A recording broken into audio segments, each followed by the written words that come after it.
The city was alive with noise, tension, and hidden secrets, an atmosphere where truth often wore disguises and danger could appear in the most unexpected moments. And today's story unfolds right in the middle of that chaos. Welcome back to Swift Tale, where real life, inspired drama meets powerful storytelling. And if you're visiting the channel for the very first time, make sure you like, share, and subscribe, because trust me, you don't want to miss stories like this one. But let me ask you something. Have you ever seen a moment where everything looked wrong on the surface, only for the truth to flip the entire situation upside down? Well, today you're about to watch one of those moments unfold, step by shocking step. This story begins with what looks like a standard police stop, something people walk past every single day without giving it much thought. Officers notice a man they believe matches the description of a dangerous suspect. They move in quickly, hands on their holsters, voices sharp, ready to take control. But what they don't know is that the man they're confronting isn't a criminal. He isn't even an ordinary citizen. He is a highly trained undercover CIA agent right in the middle of a classified operation. And in just a few minutes, the officers trying to arrest him will find themselves at the center of an unbelievable twist that none of them saw coming, and that changes everything. In this video, we're going to take you deep into the heart of that moment. How a simple misunderstanding spiraled into a dangerous confrontation, how seconds felt like hours as pressure built on both sides, and how hidden truths and high-level secrets turned an almost tragic arrest into a moment the officers will never forget. This isn't just a story about authority or identity. It's a story about assumptions, tension, duty, and the razor-thin line between what people think they see and what's really happening beneath the surface. So settle in, because the events you're about to witness aren't just dramatic. They're a reminder of why awareness, training, and humility matter now more than ever. And trust me, the twist waiting at the end of this confrontation, it will leave you stunned. Make sure you stay until the end. And again, if you're new here, don't forget to like, share, and subscribe to Swift Tale for more gripping stories that keep you thinking long after the video ends.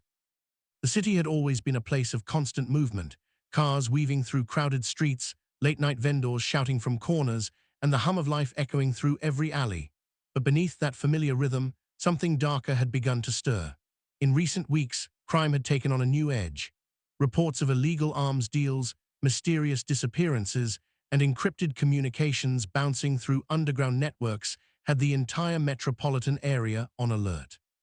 Patrol cars roamed with their lights off, officers scanned every face twice, and ordinary citizens walked a little faster whenever the sun dipped below the skyline. It wasn't panic, not yet, but people could feel that something was wrong, like a storm building overhead that refused to break. Local law enforcement was stretched thin, running on adrenaline and caffeine as they tried to trace the source of the sudden surge in criminal activity. Pressure came from every direction, city officials demanding results, national agencies asking for updates, and the public expecting answers that officers didn't have. Each crime connected to something bigger, yet nothing clear enough to form a complete picture. Rumors spread among officers about a hidden mastermind or a clandestine organization operating in the shadows, but no one had proof. And that uncertainty, more than anything, made every uniformed officer on the street just a little more tense, a little more reactive, and a lot more determined not to let anything slip past them. This tension seeped into daily routines. A simple traffic stop became a potential threat. A suspicious person standing on a corner became someone worth tailing. Even routine patrolling began to feel like a battlefield, as officers constantly balanced caution with the need to avoid unnecessary escalation. And in the middle of this growing unease, the department received an anonymous tip, short, vague, but urgent, warning them that a dangerous suspect involved in the city's recent chaos had been spotted downtown. No photo, no clear description, just a few general details and the claim that the man was armed and unpredictable. Yet in a city already stretched to its emotional limits, that was enough to send officers moving. The neighborhood where the confrontation would take place had once been known for its colorful murals and music-filled evenings. But now, businesses closed earlier, residents watched from behind curtains, and unfamiliar cars drew wary eyes. The streets carried a quiet presence, as if everyone sensed that something was about to happen, and they were right. Because at the same time that police received the anonymous warning, miles away at a secured federal facility, an elite CIA team monitored encrypted transmissions connected to a covert mission already unfolding inside the city. Their top undercover agent was deep in the field, following a lead more explosive than any local officer could imagine, one that had national, possibly international consequences.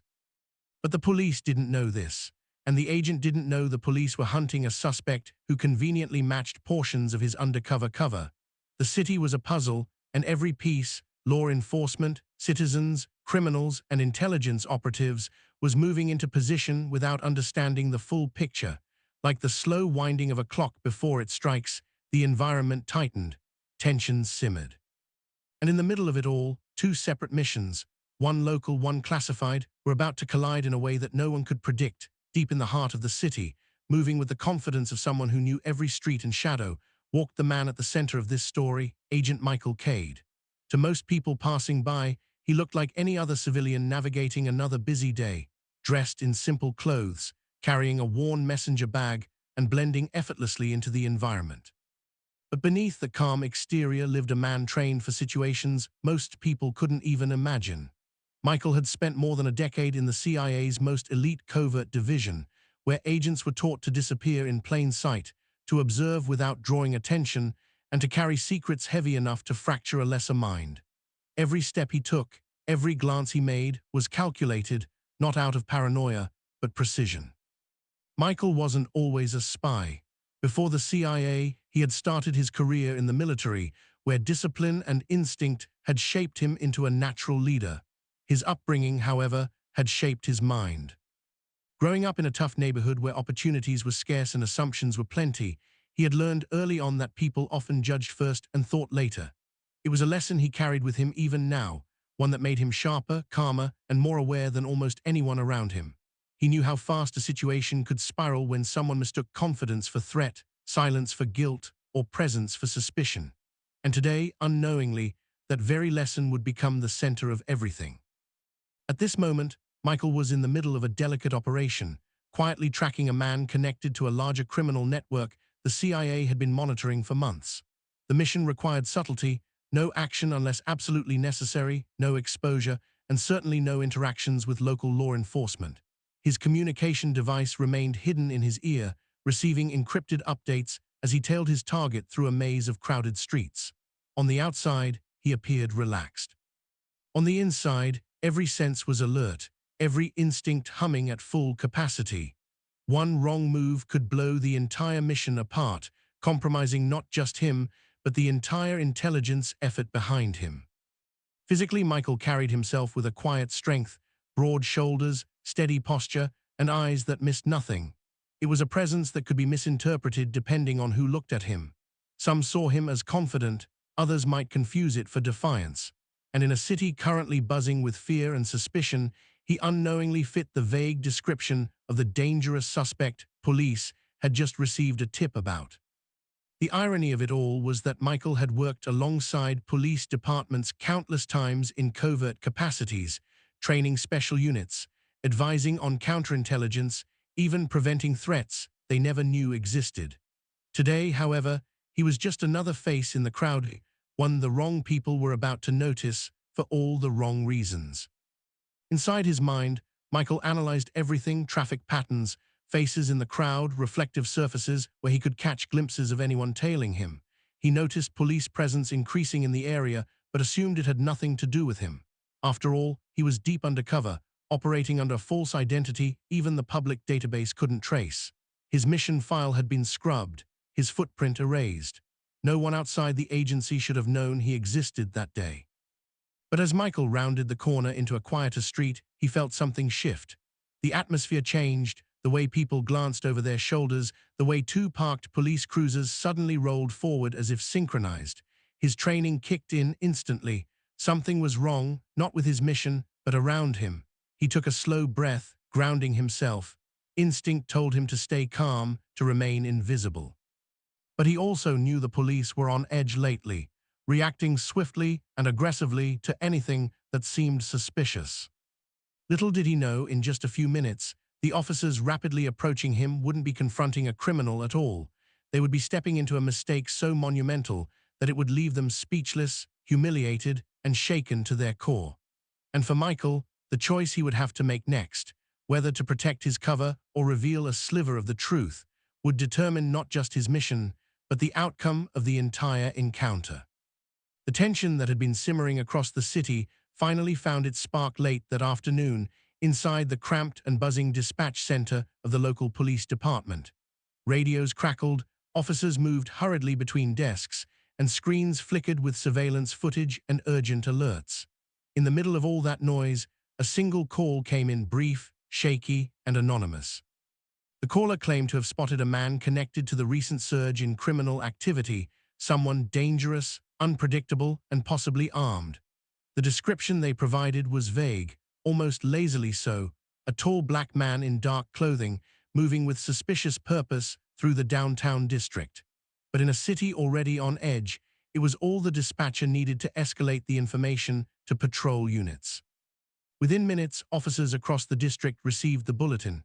Some saw it as routine, another tip in a long list of false alarms, but others, especially those who had been working longer hours and feeling the pressure of the recent crime wave, jumped on it with heightened urgency. In moments like this, emotions often replaced clarity, and assumptions filled the gaps where facts were missing. To them, this vague description felt like enough to investigate, enough to move fast, enough to prevent what they feared might become another violent incident if they hesitated. As officers rolled into action, the tip quickly transformed from a vague suspicion into something much more serious. Dispatch clarified, incorrectly but confidently, that the suspect was believed to be connected to a string of illegal arms transactions. That one detail changed everything.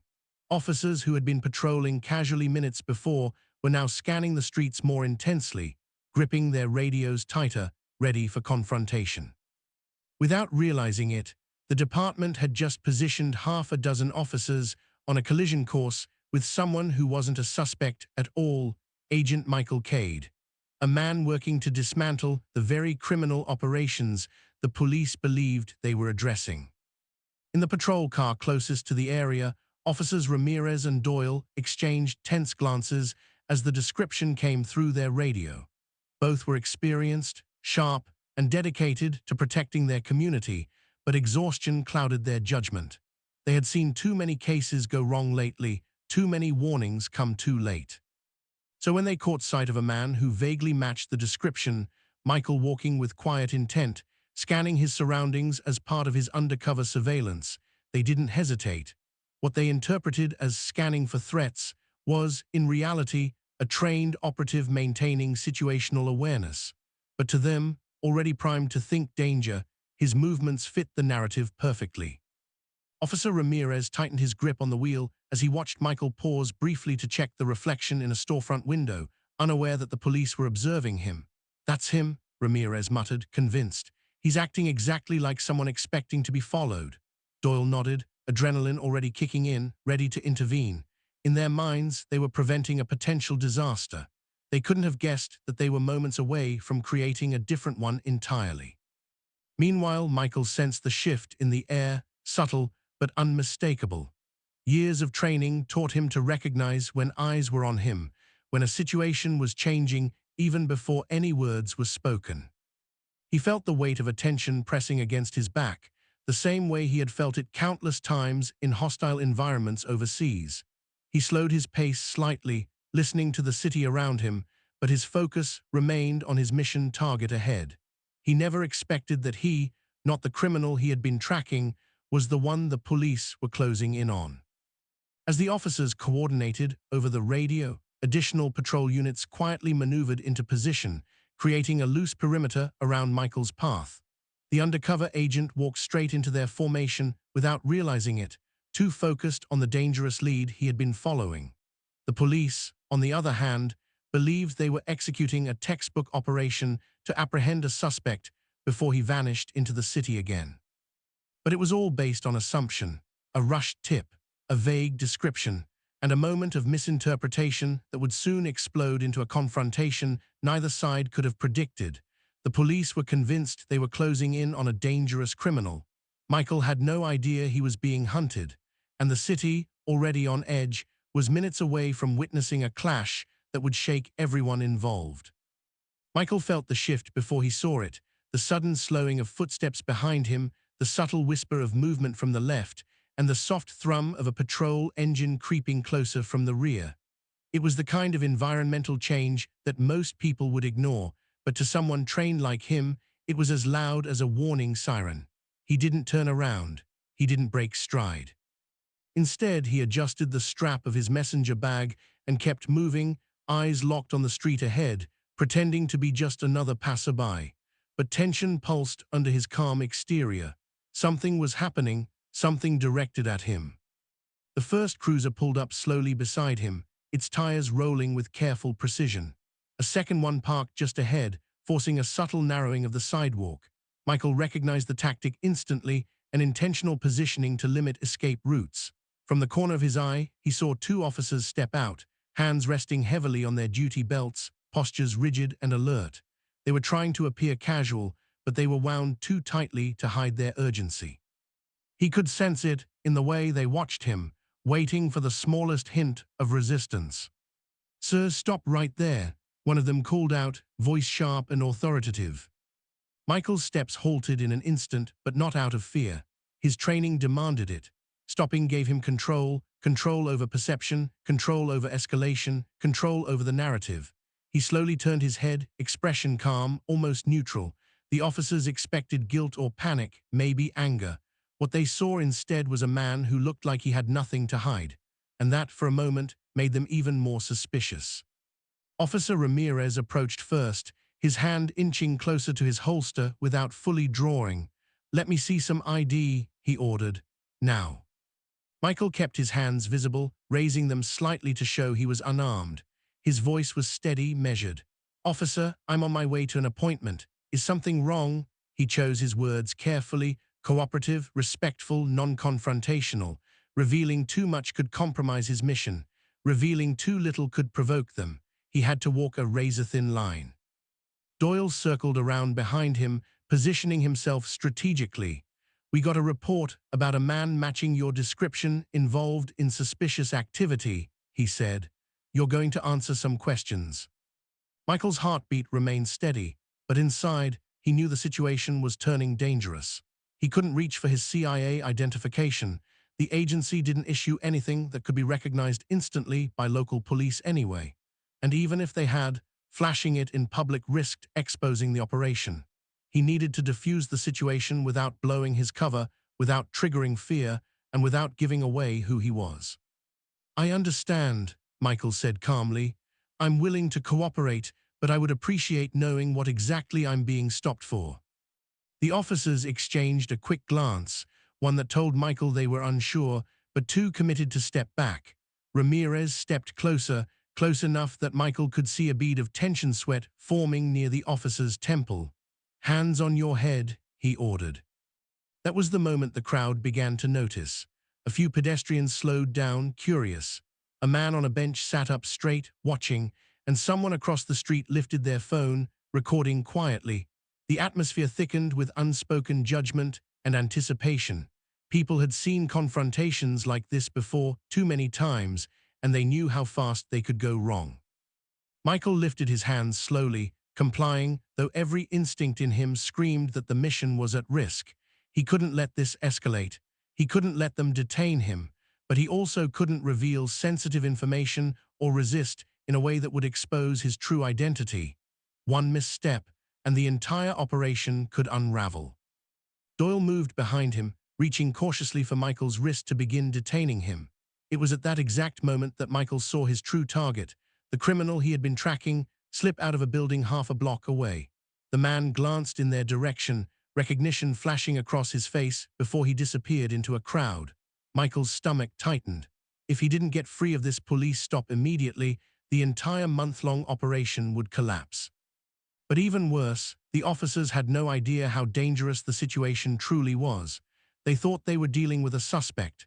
They didn't know they were touching a CIA operative who had been trained to break holds, escape restraints, and neutralize attackers in seconds. Michael could defend himself easily, but if he did, he would injure officers just doing their jobs.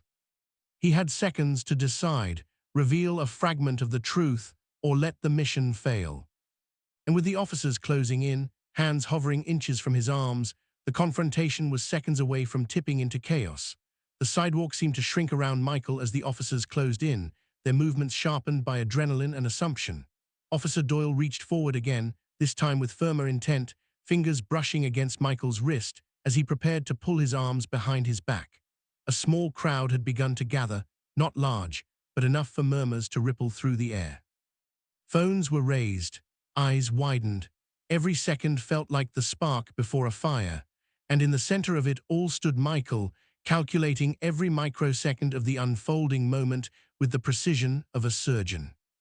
"Sir, don't move," Ramirez barked, stepping closer, his hand hovering dangerously close to his weapon.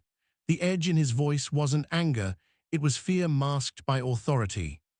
He believed he was dealing with a dangerous man, someone who might lash out at any second. But the deadliest part of the situation wasn't the officer's fear. It was the fact that Michael could have reacted instinctively, trained reflexes taking over before thought. He had been in situations more volatile than this: ambushes overseas, close-quarter combat, undercover arrests gone wrong, but never one where he had to restrain himself from using the very skills designed to save his life. Michael stayed still, his hands laced atop his head, but his mind raced. The suspect he had been tailing had vanished.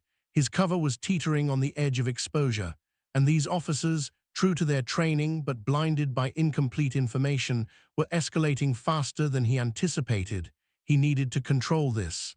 Now. "Officers," Michael said, his voice low and steady, "you're making a mistake. I'm not who you think I am." He didn't offer more. He couldn't. Even that small hint of confidence, that tiny edge to his voice, made Ramirez tense further. "Then you have nothing to worry about," Ramirez snapped. "Hands behind your back, now." Michael inhaled slowly, a deep breath, a centering breath. "I cannot let you detain me," he said, choosing every word like a razor-edged tool. "But I am not resisting. I need you to call your supervisor now." Doyle hesitated at the word supervisor. It was subtle, but Michael saw it, the flicker of uncertainty in Doyle's eyes. Ramirez, however, hardened.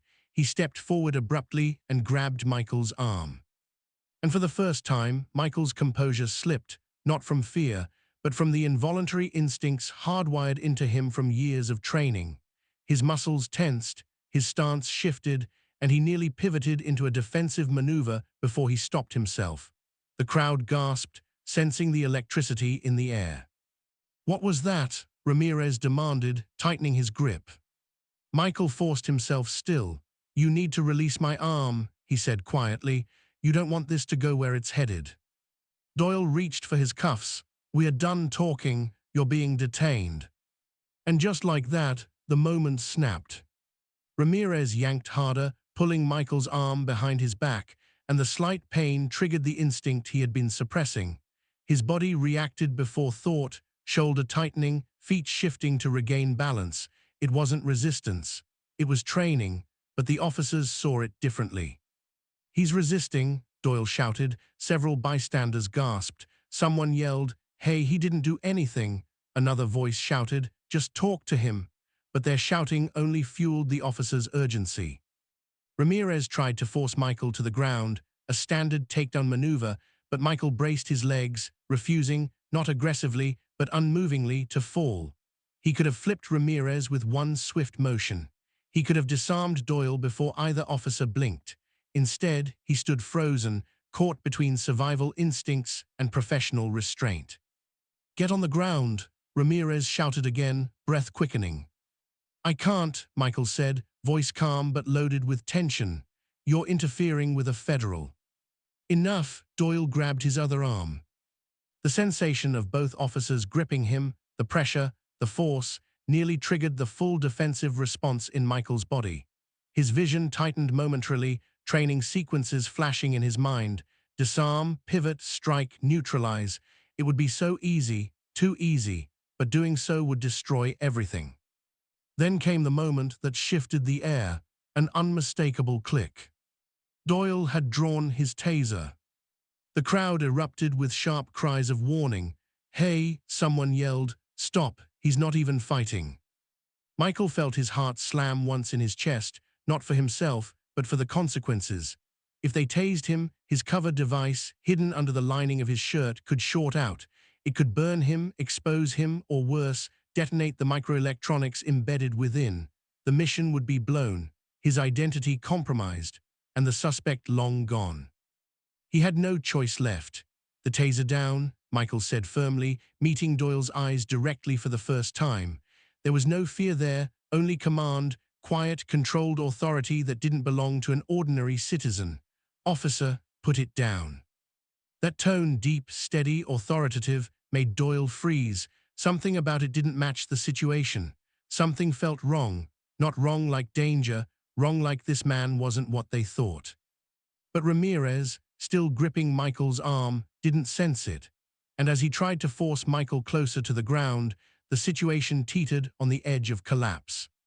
Because in the next 60 seconds, everything would unravel, their mistake would be exposed.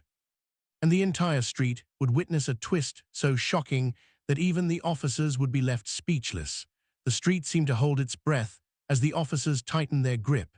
And for the first time since the confrontation began, Michael felt the window of control closing around him. Doyle's taser remained aimed at his ribs, trembling slightly from the tension in the officer's hand. Ramirez's grip dug deeper into his arm, pushing his shoulder toward an angle that would force him down whether he resisted or not. The crowd's murmurs grew louder, more urgent, each voice adding another layer of pressure to a scene already stretched thin. Michael's instincts screamed that the situation was seconds away from spiraling into something irreversible. He could feel the danger, not from the officers themselves, but from what their actions would trigger. If he fell, the hidden encrypted transmitter sewn beneath his shirt could be damaged. If they tased him, the micro-device could malfunction, sending a silent alert to the CIA that would expose his mission prematurely.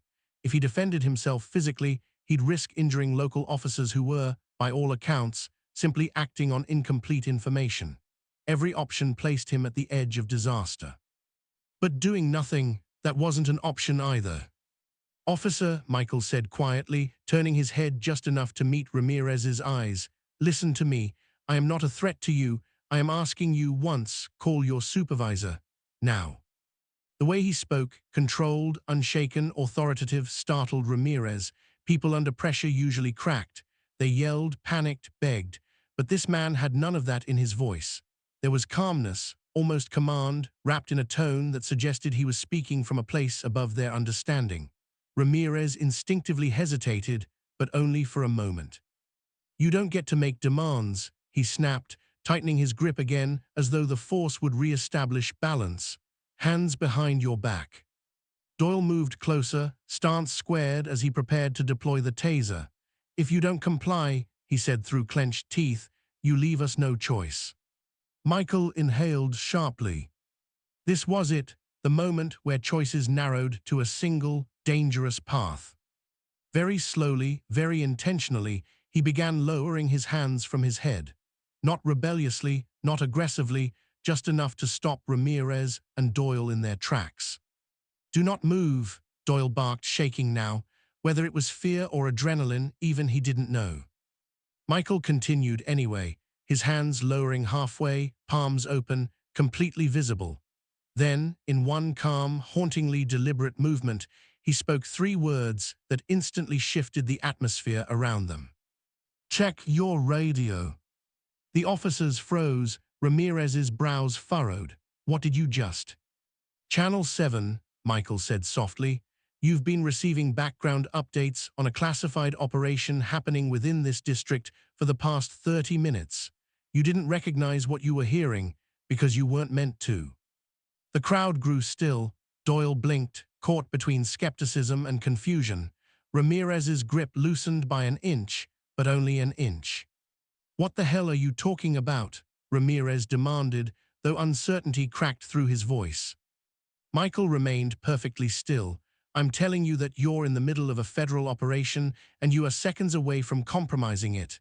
He didn't show a badge. He didn't flash credentials. He didn't need to. The weight of his tone carried everything. "Call your supervisor now. But doubt is a hard thing to silence, especially when adrenaline clouds judgment. That's not how this works, Doyle said, raising the taser again. If you're federal, you show ID. Michael's jaw tightened. For a moment, he almost wished he could.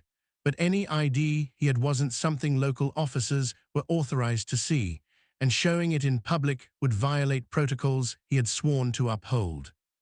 I can't show you anything out here, he said. Not in front of civilians, not on an open street, but if you make this mistake, you will answer for it later. His tone wasn't threatening, it was factual, inevitable. But Ramirez, caught between authority and pride, made a choice that pushed the scene past its breaking point. He jerked Michael's arm again, harder this time. Last warning, he yelled, get on the... Michael moved. Not violently, not aggressively, but with precision that left the officers visibly stunned. He stepped forward just out of Ramirez's hold, pivoting so smoothly that it felt like a dance rather than an escape. He didn't strike. He didn't shove. He simply shifted into a defensive stance, weight balanced, hands raised slightly, posture firm but controlled. It was the stance of someone trained, someone capable, someone dangerous if forced to be. The crowd gasped. Doyle's finger tightened on the taser trigger. Michael's voice cut through the tension like a blade. If you fire that weapon, he said, staring directly into Doyle's eyes, you will trigger a citywide incident you cannot contain.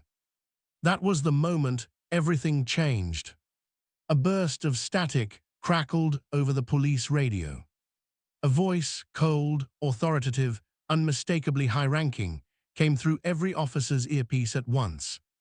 All units stand down. Repeat, all units stand down immediately. Do not, under any circumstances, engage with the individual on Maple and 5th. Backup inbound. Ramirez's face drained of color. Doyle lowered the taser instinctively. And Michael, finally, silently exhaled. They didn't know it yet, not fully, but that radio transmission marked the turning point. The mistake was exposed. The truth was unraveling. And something far larger than local policing was now entering the scene. In minutes, everything would change. As the situation reaches its boiling point, the tension in the air becomes almost visible, thick, sharp, and suffocating. The officers, now visibly confused and unsure of their next steps, continue demanding answers from the man they still think is a suspect. But their voices shake, their confidence slipping with every passing second. Meanwhile, the agent remains eerily calm, shoulders squared, posture unbroken, eyes observing everything with a precision that borders on unnerving. Then, without warning, a convoy of unmarked black SUVs pulls up, tires screeching slightly as they halt in perfect formation. The doors swing open, and a group of men and women in dark suits with quiet authority step out. Their presence instantly shifts the atmosphere. These are not regular agents. Their demeanor alone suggests clearance far above anything the officers have ever encountered. One of them steps forward, holding a badge the officers have never seen before, and announces in a measured voice that they are taking over the situation. The officers freeze, their earlier bravado evaporating as the realization hits them hard. They have not just detained an ordinary citizen, they have interfered with a classified federal operation. The twist becomes undeniable when the suited official addresses the detained man by his real title, Agent Marshall. Suddenly, everything the officers thought they understood collapses like a house of cards.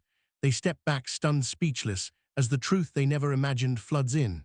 The undercover agent then explains, in controlled but cutting words, how their reckless assumptions jeopardized an ongoing national operation. The officers are left standing there, faces pale, regret heavy in their eyes. And just when they think the embarrassment cannot grow any worse, the senior official reveals the final blow. The entire incident was being monitored in real time, documented, and will be reviewed at the highest levels. The officers swallow hard, fully aware that their careers may never be the same again. In the heavy silence that follows the revelation, the officers shift uneasily, their minds racing with the consequences of what has just unfolded. The undercover CIA agent is released immediately, and the suited officials escort him toward the waiting SUVs, but not before he pauses deliberately, turning back to face the officers who had aggressively mishandled him moments earlier. His eyes hold no anger, only a sharp, unsettling disappointment that hits harder than any reprimand. He reminds them, without raising his voice, that real law enforcement begins with judgment, not assumption, and that today, their rush to act nearly compromised national security. His words sink in like stones dropped into deep water, leaving ripples of uncomfortable truth behind. As the CIA vehicles pull away, the officers remain rooted in place, feeling exposed and shaken. Their commanding officer, who arrived late to the scene, demands an explanation, but the embarrassment is so severe that no one can speak. When the truth finally comes out, he stares at them in disbelief, torn between frustration and disbelief that his team managed to entangle themselves in a federal matter of this magnitude. Internal Affairs is notified almost immediately, and by the end of the day, the officers involved find themselves filling out reports that feel more like confessions. News of the incident begins to spread quietly, first through whispers in the department, then through official channels. Higher-ups issue directives reminding every officer of the critical importance of proper protocol, unbiased assessment, and verifying identification before acting with force. The event becomes a cautionary example, repeated in briefings and training sessions as a reminder of what can happen when personal bias clouds judgment. Meanwhile, the undercover agent returns to his classified operation, but not without one final impact. The agency requests a formal review of local law enforcement coordination, forcing sweeping changes that no one saw coming. By the end of this section, it becomes clear that this moment wasn't just a mistake, it was a turning point. The officers involved must now face a future shaped by the consequences of their actions, while the rest of the department is left with a hardened lesson they won't soon forget. As the dust settles on this intense and eye-opening story, one truth becomes impossible to ignore. A single moment of misjudgment can create shockwaves that reach far beyond the people directly involved. The attempted arrest of a black undercover CIA agent didn't just expose the officer's mistakes, it exposed the deeper issue of assumptions made in seconds that can destroy trust built over years. What happened that day served as a powerful reminder that respect, awareness, and proper protocol aren't optional, they are the foundation of justice. The officers learned that power must be paired with responsibility, and authority must be guided by humility. Their split-second decisions nearly derailed a classified mission and forced an entire department to rethink how it approaches every interaction. For the agent, it was another example of why he carries himself with unwavering calm. He knows the stakes, he understands the risks, and he refuses to let ego or fear control his responses. His professionalism stood in stark contrast to the chaos around him, illustrating what real discipline looks like. And for viewers, this story matters because it reflects real issues: bias, judgment, accountability, and the importance of staying aware of how quickly situations can escalate when assumptions replace facts. It encourages us to ask more questions, think before acting, and look beyond surface appearances. Now, before we wrap up, I want to talk directly to you. Yes, you watching right now. Stories like this don't just entertain, they open conversations that need to happen. They challenge perspectives, provoke reflection, and remind us of the power we each hold in shaping a more aware, more responsible world. If this video made you think, surprised you, or kept you engaged, then make sure you support the channel so we can keep bringing you more stories with meaning and impact. The following morning, the police department felt unusually tense, almost as if the walls themselves were holding their breath. Word of the incident had spread faster than anyone expected, and by sunrise, Internal Affairs had already summoned every officer involved for questioning. The halls that were normally filled with casual chatter now echoed with whispers, uneasy glances, and the quiet shuffling of officers trying to avoid eye contact. This wasn't just another routine review. Everyone knew this one could determine careers, reputations, and even the department's public standing. Inside the interview room, the officers sat one by one under the harsh fluorescent lights, feeling stripped of the authority they once wore so confidently. The IA investigators weren't interested in excuses, they wanted facts, motives, and explanations. Every action had to be justified, every decision dissected, and every assumption they made that day came back to haunt them with sharp clarity. Some officers fumbled through their accounts, voices cracking as they admitted they ignored procedure. Others tried to maintain composure, but the investigators' pointed questions made their confidence crumble. The phrase, "undercover CIA agent," hung in the air like a thundercloud, reminding them of just how far out of line things had gone. Meanwhile, the commanding officer submitted a full report of the events, leaving nothing out.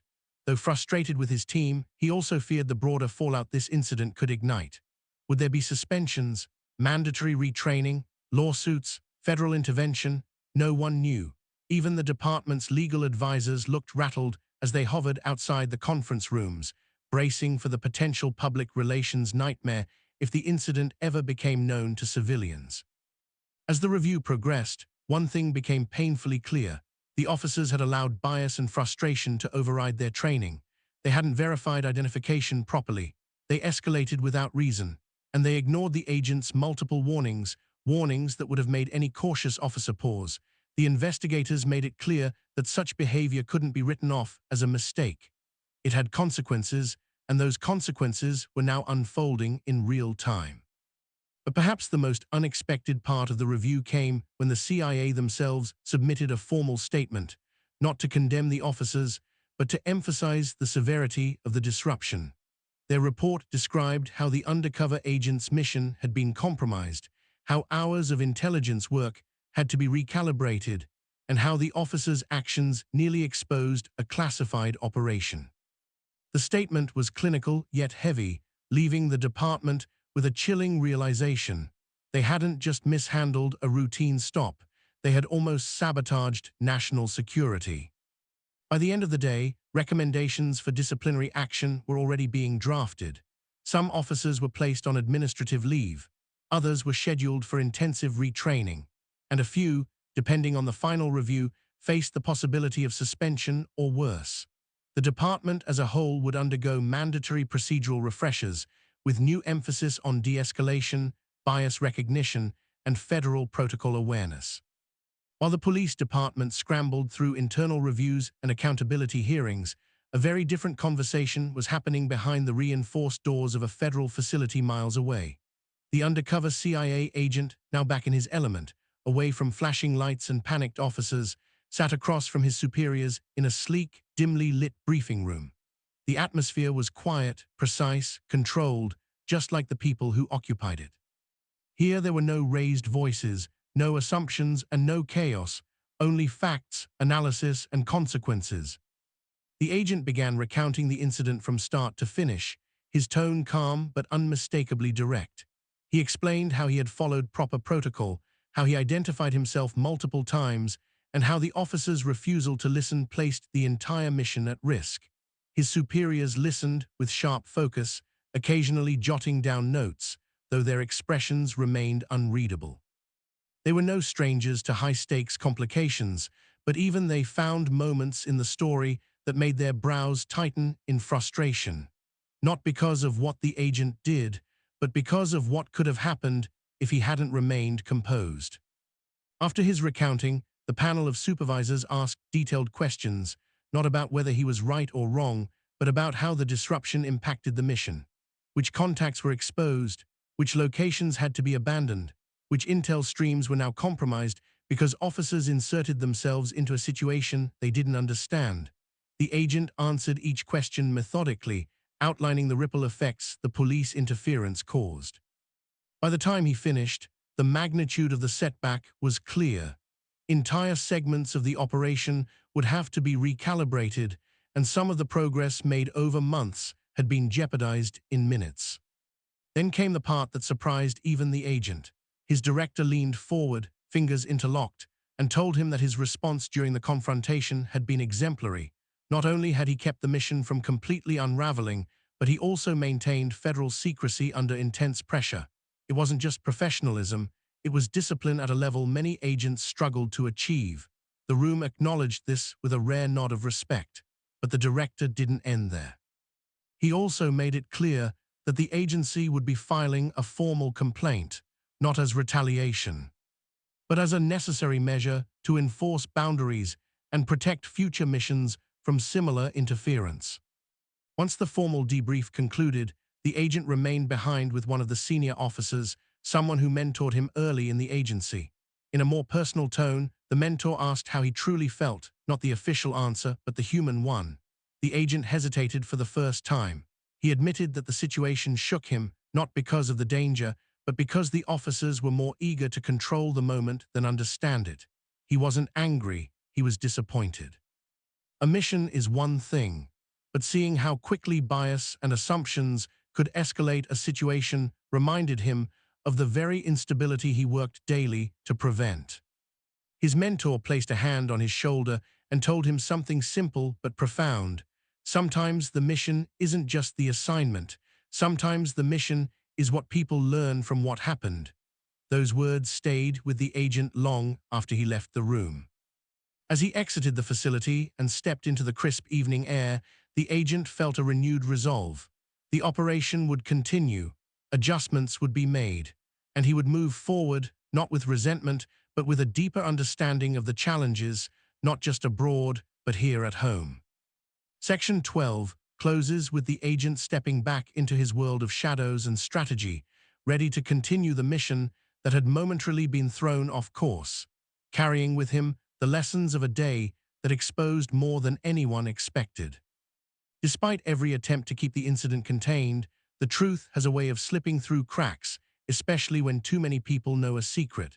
Within a week, subtle murmurs began circulating outside the department. A paramedic who witnessed part of the confrontation mentioned it in confidence to someone else. A civilian who recorded blurry footage of the standoff posted a vague clip online. A police officer, frustrated and stressed, vented anonymously on a forum. None of these pieces revealed the full truth, but together they created a spark, and the public loves nothing more than a spark ready to ignite. Soon, social media began buzzing with speculation. People debated fiercely, trying to piece together what could have caused such an intense reaction from officers, why unmarked federal SUVs arrived, and why the officers involved suddenly went silent. Some viewers insisted the man was a high-profile criminal. Others argued he was someone important, too important for police to treat like an ordinary suspect. And then the biggest theory emerged. Was he a federal agent? The department tried to maintain control. A short, vague statement was released, claiming there was an unexpected interaction involving local officers and federal personnel, but they refused to disclose further details. Their attempt at damage control only fueled more curiosity. Community activists demanded transparency. Journalists camped outside the department, pressing for answers. Suddenly, the department found itself under a spotlight it hadn't prepared for, a spotlight created not by the incident itself, but by their desperate attempt to hide it. Inside the department, tension skyrocketed. Officers complained about being harassed online. The chief received anonymous emails criticizing how he failed to protect his officers from intense backlash. City officials requested private briefings, worried about the political fallout if the truth, even partially, came out. Everyone seemed to understand one thing clearly. If it became public that officers had tried to arrest an undercover CIA agent, the scandal would echo far beyond local headlines. Meanwhile, someone leaked a key detail to the press, that the man wrongfully targeted was black. That single revelation changed the tone of the entire conversation. Community leaders demanded an emergency town hall. They wanted to know how, in a moment meant to serve justice, officers ended up detaining someone who had not only done nothing wrong, but was serving the nation at the highest level. Demonstrations grew outside the precinct. Signs reading, "Accountability now," and "Bias is dangerous" filled the streets. But here, where the real twist unfolded, despite the rising noise, neither the CIA nor the agent himself confirmed anything. The agency maintained complete silence, leaving the public to argue, speculate, and imagine. And in that silence, something powerful happened. The conversation shifted from speculation about the man's identity to the broader issues the incident represented. People weren't just talking about what happened, they were talking about why situations like this keep happening. Behind the scenes, the CIA monitored the coverage carefully. They saw how the story had morphed from a near disaster into a national debate. and though they never stepped forward to claim responsibility for the man involved, they understood that public pressure was now pushing reforms within the police department much faster than any official complaint could. Meanwhile, the agent watched the news quietly from a secure location. He said nothing, posted nothing, and made no attempt to influence public opinion. To him, anonymity was his shield, and keeping the truth hidden was part of the job. But he couldn't help noticing something unexpected. People were finally asking the right questions, not about him, but about the system he'd been caught in. While the public conversation raged, and the police department fought desperately to stabilize its reputation, a very different confrontation was unfolding in a far more controlled environment.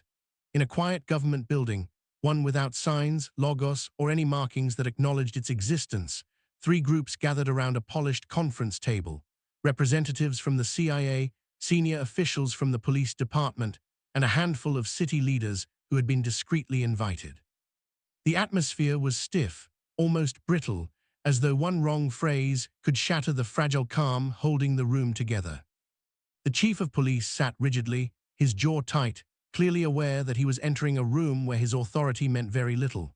Across from him sat two CIA officials, their expressions unreadable, their posture unnervingly relaxed. Next to them, the city officials exchanged nervous glances. They were caught between protecting their community's trust and preserving their own political positions.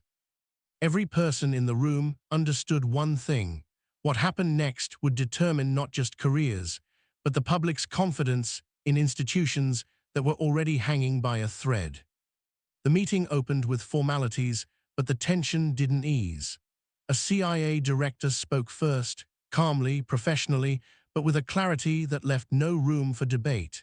He explained the gravity of the undercover mission, how critical it had been, and how the local officers' interference had forced a complete reshuffle of multiple intelligence channels. He didn't raise his voice. He didn't threaten, yet every word landed like a weight on the table, pressing the room into deeper silence. The police chief attempted to explain his officer's actions, but the CIA director raised a hand, politely cutting him off. "We're not here to discuss excuses," he said. "We're here to discuss consequences, adjustments, and boundaries." The chief swallowed hard. He understood what that meant. The agency wasn't interested in emotional narratives. They wanted systemic change. Then came the moment everyone had been bracing for. The CIA unveiled a detailed proposal: a mandatory interagency protocol training for all officers, new verification procedures when unidentified federal personnel were involved, and a specialized liaison team to prevent future interference. The police chief protested at first, insisting the department could handle its own reforms. But the CIA countered swiftly. Their operations were too important, too sensitive, too far-reaching to risk another disruption. The city officials stepped in, attempting to broker peace, but the CIA calmly reminded them that this wasn't about politics. It was about national security. If the department resisted cooperation, federal funding could be reviewed, oversight could increase, relationships could shift permanently. None of these were threats, they were simply realities. After hours of tense discussion, the room finally reached a reluctant agreement. The police department would comply with the new protocols. Officers involved in the incident would undergo full retraining and be monitored through an evaluation period. A federal liaison office would be established inside the precinct. While the agreement was framed as a collaboration, everyone understood the truth. The CIA had set the terms, and the department had no choice but to accept them. But the most significant moment came at the very end. Before leaving, one CIA official placed a sealed folder on the table, a confidential record of the incident, including agent testimony, security footage, and assessments from federal observers. He looked at the police chief and said, "This stays private. Do not allow it to happen again." The message was unmistakable. The CIA had the power to expose the department, but they chose restraint, for now. As the officials left the room, the police chief remained seated, staring at the folder. He felt the weight of responsibility pressing onto his shoulders. The department wasn't just facing public scrutiny, they were now under federal watch. He knew the coming months would be difficult, filled with internal resistance, uncomfortable reforms, and hard conversations. But he also knew something else, something he hadn't expected to feel so clearly. The officers had been wrong. They had acted without discipline, without caution, and without recognizing the humanity of the man they detained. And now, the entire department would pay the price for their failure. In the weeks that followed the closed-door meeting, life began shifting for everyone involved, slowly, quietly, and in ways most of the public would never see. The chaos that once surrounded the incident started to fade from headlines, replaced by newer stories and fresher controversies. But behind the scenes, the effects of that day continued to ripple through agencies, departments, and individual lives. For the police officers directly involved, their world looked very different now. Mandatory retraining sessions became their new routine. What once felt like simple refreshers now carried a weight of scrutiny that made each lesson feel personal. Instructors pressed them harder than ever, challenging their assumptions, forcing them to confront uncomfortable truths about bias, procedure, and the responsibility that comes with wearing a badge. Some officers resisted the changes at first, clinging to old habits. Others, shaken deeply by the incident, welcomed the chance to grow. But no matter how they approached it, every officer felt the same silent pressure. Their department was being watched closely.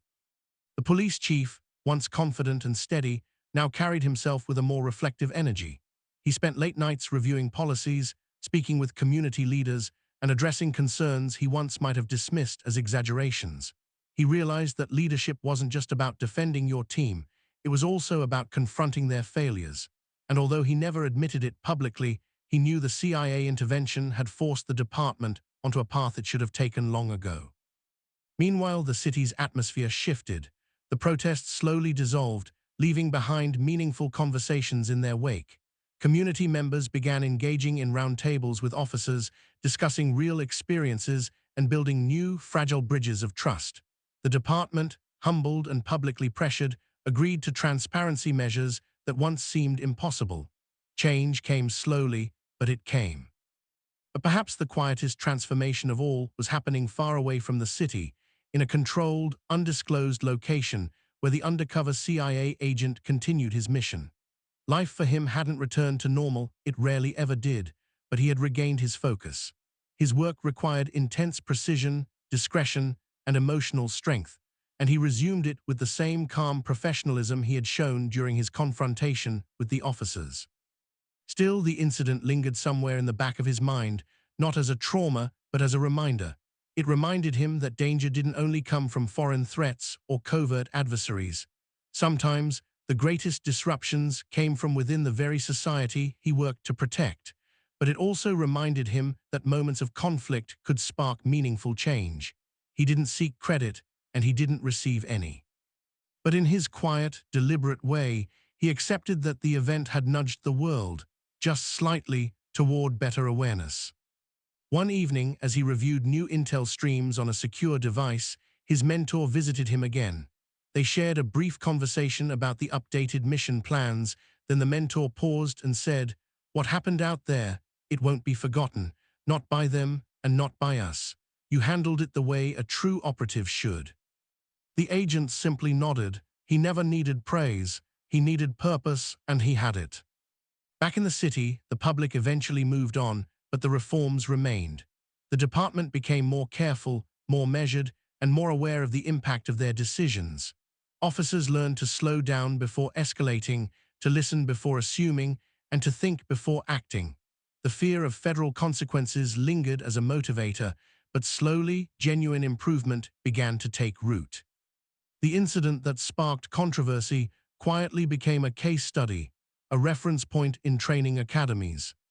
Internal memos, and discussions about bias and protocol across the state. The agent's name never appeared in any of those lessons, and the CIA made sure no record tied him directly to the case, but his influence was felt anyway. In the final stretch of this story, the world didn't see a dramatic ending or a triumphant parade. Instead, it saw something more realistic and perhaps more powerful, gradual progress born from a moment of conflict. It wasn't perfect, and it wasn't fast, but it was real. And somewhere out there, the undercover agent continued walking through the world unknown, unseen, carrying out missions most people never realized were happening. The officers carried forward the lessons they learned. The department carried forward the reforms it implemented, and the city carried forward conversations it needed for a long time.